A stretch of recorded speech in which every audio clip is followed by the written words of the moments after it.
Well, hello, everyone, and welcome again to the podcast. I'm so happy for you to get to know today Kelley Stevens. Welcome, Kelley. Thank you. I'm so excited to be here. Yes, and as I start with everyone, tell folks a little bit more about yourself and how Yeah. you've landed where you've landed.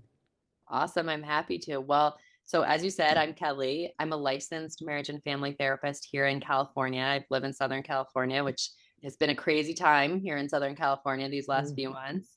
And I primarily work with teens, young adults, and families in my private practice. And then also, my husband is a psychiatrist. So we're a mental health family over here.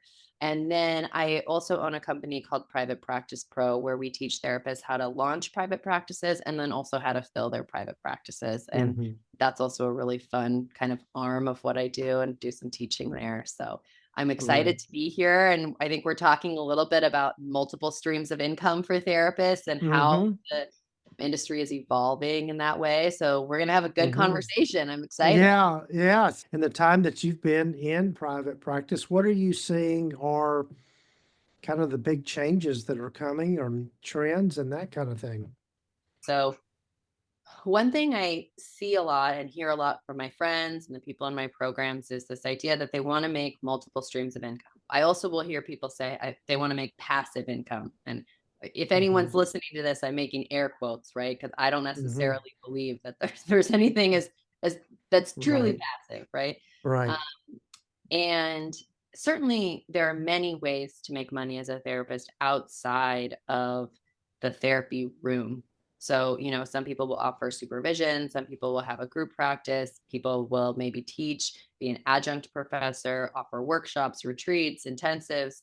And those things I think would be considered like non passive in quotes. And then, I think of it as like leveraged income, which might be online courses, digital workshops, social media, those sorts of things. And there's many different ways to do it, but I'm seeing a lot of people want to incorporate many streams of income into their practice, but feel maybe a little confused about how to make that happen. Number one. And then number two, I see a lot of people put out some sort of digital offer and spend quite a bit of money making that offer, but then not make any money selling the offer. Mhm. So I don't know. Do you feel like you're seeing the same thing, something different? What do you think?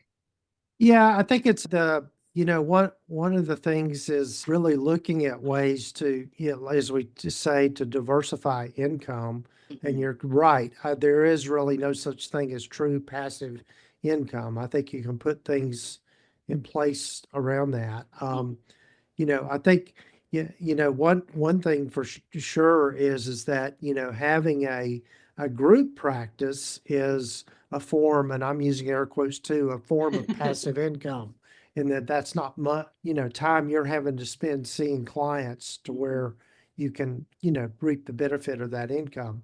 But yeah, I know for me, even just in the practice of therapy, I've done, I started out doing some courses and had some success with that. But I Yeah. think we're, I think online, in some degrees, we're getting a little online weary.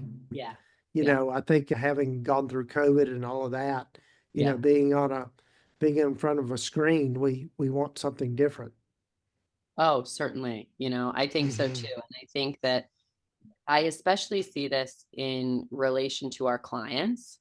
And so a number of my friends have created client specific resources. So what you and I do is create resources for therapists, which, Mhm. obviously is supporting their businesses. And I think people are much more open to taking a course online if it's related to their business.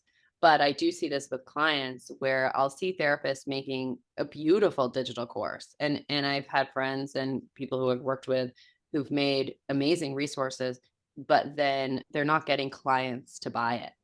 And I think Mhm. a lot of that work up front comes first with really trying to figure out what it is that your target client actually is going to use. And Mhm. so, Mhm. if you have maybe a mom who's struggling with postpartum depression, has a new baby, is not sleeping, is not what is the likelihood that that mom is going to sit down for a 12-hour course on their phone Right. Right. versus maybe they would listen to a 15-minute a day podcast.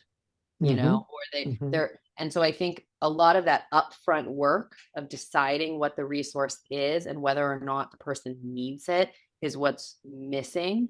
And I Mm-hmm. see many therapists fall into this trap that a lot of online coaches and people are saying, no, no, no, anyone can sell a course. Anyone can do this, and in many ways, I don't want to tell people, no, you can't do this. I don't want to leave them hopeless. But I think that the absolute most important part before you put out any resource, whether it's therapy, whether it's a group practice, whatever, is first determining who are you trying to get to purchase it or sign up for it, and will Mm-hmm. they use it? Like, will it Yeah. work for them, and will they actually do it? Do they have the time? Right.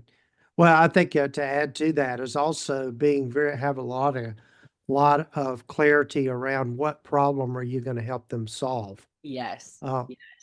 yeah, Absolutely. and how is it going to make their life easier Yes. and that sort of thing. And so, Yeah. yeah, yeah. Absolutely. I know I watch a YouTube channel that I really like by a woman called, I think her name is Sunny Lanzari, or I'll send you the link and if you Hmm. want to link Hmm. it in your show notes. And she Hmm. says something which I think about all the time, which is you need to be helping if you're selling an online resource, not therapy in general, but just an online, helping a specific person at a specific point in their journey with a specific outcome. Hmm. And I really see a lot of us therapists make that mistake where we are used to working with many different types of clients in our private practice. And so we might market digital resources to help many different types of people rather than saying, this is a resource. I keep using the like new moms because that's what I am. Hmm. But like, Yeah. we're going to solve this very specific problem for new moms. Maybe it's that they can't get their baby to sleep and it's fueling their anxiety and depression. And we're going to teach them how to help their baby sleep and coping skills for their anxiety and depression related to insomnia. And that's the only thing we're going to cover rather than Hmm. all of postpartum depression as a whole or something like that. Yeah. Right. I don't know. Yeah. That example was off the top of my head, so I'm not sure Yeah, well, that was a specific good version. that was a good example. That was a good example. Yeah. So yeah, so as you think about diversifying income or really having multiple income sources, what are some other things that maybe are kind of outside the box things that you've discovered? Yeah, that's actually a really good question. So, one thing I've done a lot of, which I think a lot of people don't think, is I've like done some work with university counseling centers, which this is funny. I don't even really talk about this online very much, but I've done things where I've partnered with university counseling centers when they have students who need a resource outside of the campus counseling center. So I know like I've done some alcohol and drug assessments. I've done things where like when the school gets in or when the student gets in trouble academically when the student gets in trouble for drinking on campus or something, they have to have an outside assessment of someone whether they're ready to go back to school. Things like that seem to be very helpful if you're not looking to build an online resource. If you're looking to do something that's just in your community and that sort of thing. If you're not, if you're saying, if somebody said to me, no, you know what, Kelley, like I want to build a following on social media and I want to build a digital resource. I'm telling people now to consider offering hybrid models. So maybe you do have some sort of online course, or maybe you have a podcast, but you have also a monthly group that goes along with it or because I do think that people want that person to person contact.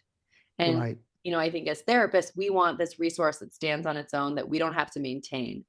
You know, I think that for the clients that many of us work with, a lot of our clients are not going to go home and just do it on their own. And having a little Right. scaffolding and accountability, I think is important. Hmm. Yeah. Yeah.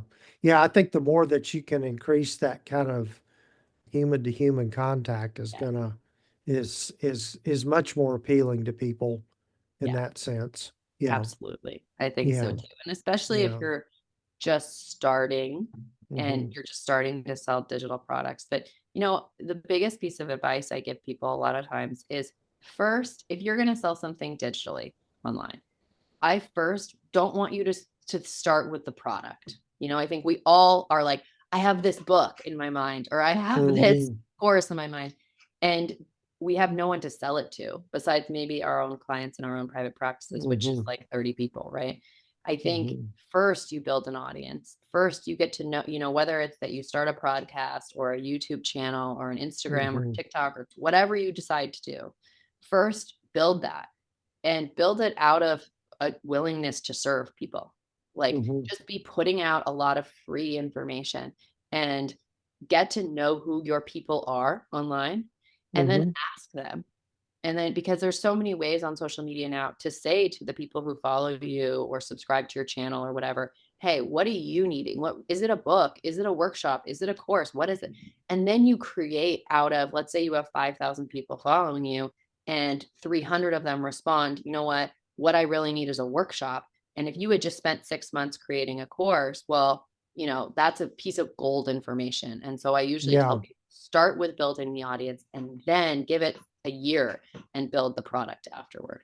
Right, right. Yeah, you might be familiar with the book. It's called Will It Fly by Pat Flynn. Yes, yes. And that's yeah, and that's exactly the principle that he kind of talks about is you build a as he calls it a base of super fans Yeah, that are there that follow you and that know, like, and trust you and all of that yeah, sort of thing. And so I think absolutely. that's an important piece with Totally. all of I mean, this. absolutely. Yeah, yeah. I think So when I put out my first digital course, one thing I did was I waited until I had 10,000 followers. And then I actually gave the first version of that course to 30 of them for free. And I mhm, said, I'm going to give this to you for free. I had a questionnaire. And my only thing I'm hoping that you would do is you tell me, like, you would fill out this questionnaire and let me know how it goes. And that mhm, was so helpful to me because 6 months later, I refilmed the whole thing with so much more information that they mhm, really wanted. right. And, I think it's like that test, what my team and I call is like proof of concept. Like, we need proof of Yeah. concept that this is going to work before we invest our time into making it. Right, right. Yeah, if you think about it, all the people that do well on, like YouTube and podcasting and that kind of thing. The other thing I would say is with the content you're putting out there is being consistent about with it. Mhm. I Yes, mean, absolutely. I would say the success of this podcast is not because of me. It's because I've put it out there every week after week Right. for I just was reminded for the last since 2017. How many years is that? Wow. Almost. Yeah. So I mean, yeah. And so I think that's what's helped grown this podcast is just Absolutely. consistency.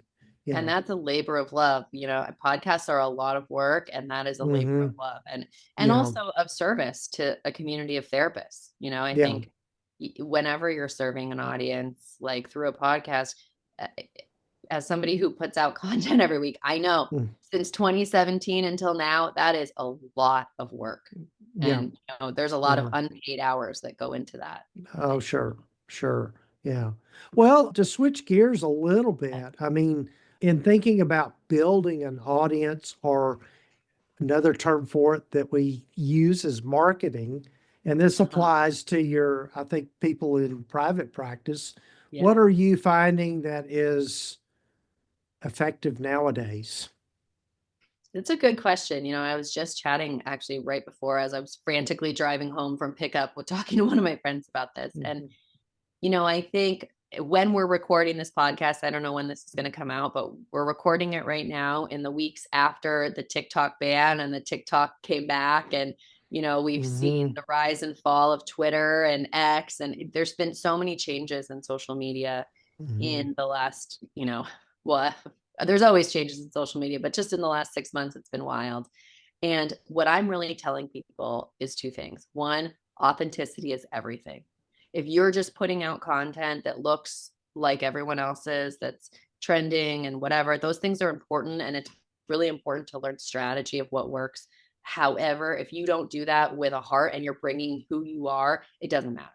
People are not going Mhm. to follow you, All right. especially in the therapy space. That would be number one. And number two, you sure as SHIT better be building your email list because we Yeah. don't know what's happening at any given time with social media. And I know for me, I have 112,000 followers, and people will say to me, "That's amazing." Blah, blah, blah. Like, But that is not the good metric. That is not the metric I look for. The metric I look for is how many people are on my email list and how many Right. people are already in my ecosystem. Because at any given time, as we've seen with Twitter, as we saw with TikTok, we don't own our audience. It can go Mm-hmm. away.